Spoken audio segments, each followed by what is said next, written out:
No vídeo de hoje eu vou ensinar para vocês como resolver o problema muito comum que ocorre nos celulares Android. Muitas vezes está conectado uma rede Wi-Fi e de repente fica no tempo todo conectando e de repente obtendo endereços de IP. Muitas vezes fica no tempo infinito conectando, obtendo endereço de IP.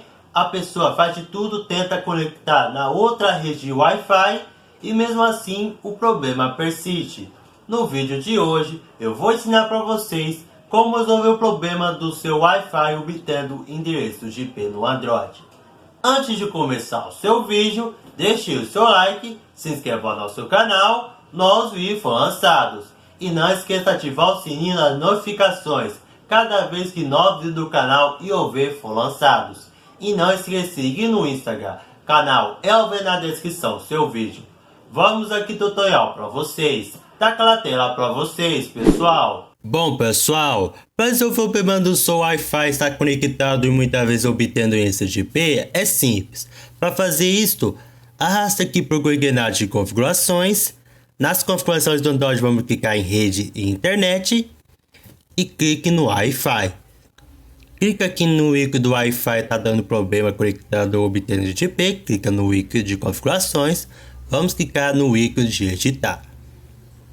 Clica aqui em opções avançadas e procure configurações de IP, vamos clicar no padrão vai ser DHCP, vamos clicar em estático. No endereço de IP coloque o endereço alternativo ou secundário, vou colocar o endereço de IP. Depois de 168/1 ou pode ser o número da operadora, coloque o último endereço alternativo, por exemplo, eu colocar 170.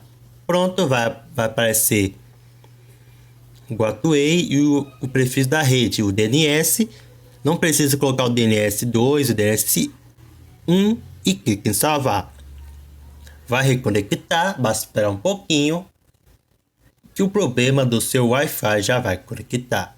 Caso contrário não funcione, vamos para a segunda dica. Para fazer isso, clica no ícone do Wi-Fi de novo. Na rede do Wi-Fi vamos clicar em endereço de IP. Coloque outro endereço de IP, qualquer pode ser. Eu vou colocar 200 e clique em salvar. Pronto, vai reconectar novamente.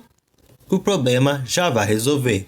Caso contrário nenhum funcione, vamos para a terceira dica. Para fazer isso, clica no ícone do Wi-Fi. Vamos clicar no ícone de editar. Em vez de configuração de IP em estático, coloque DHCP e clique em salvar. Vai reconectar novamente que o problema já vai resolver. Caso contrário não funcione, pode ser que o aplicativo está dando problema. Caso contrário não funcione, pode ser quando o aplicativo está dando problema. Muitas vezes o aplicativo está modificando o IP, está otimizando os IP e muitas vezes o vírus ele modifica o Wi-Fi e dificulta muito a conexão Wi-Fi. Para resolver o problema é simples. Tem um cardzinho como fazer o hard reset, o factory reset, tem um cardzinho para fazer a formatação. Que o problema do seu Wi-Fi conectando ou obtendo endereço de IP já vai resolver. Bom pessoal, se você resolveu o problema do seu Wi-Fi obtendo endereço de IP, você resolveu, já vai resolver e o seu Wi-Fi vai conectar normalmente. Deixe aí nos comentários que resolveu o problema do seu Wi-Fi. Deixe aí nos comentários que resolveu o problema. Deixe aí nos comentários. Deixe o like, se inscreva no nosso canal. Vai aparecer uma tela e vai aparecer 2 vídeos como faz, vale a pena. Um forte abraço e nos encontramos no próximo vídeo. Fui!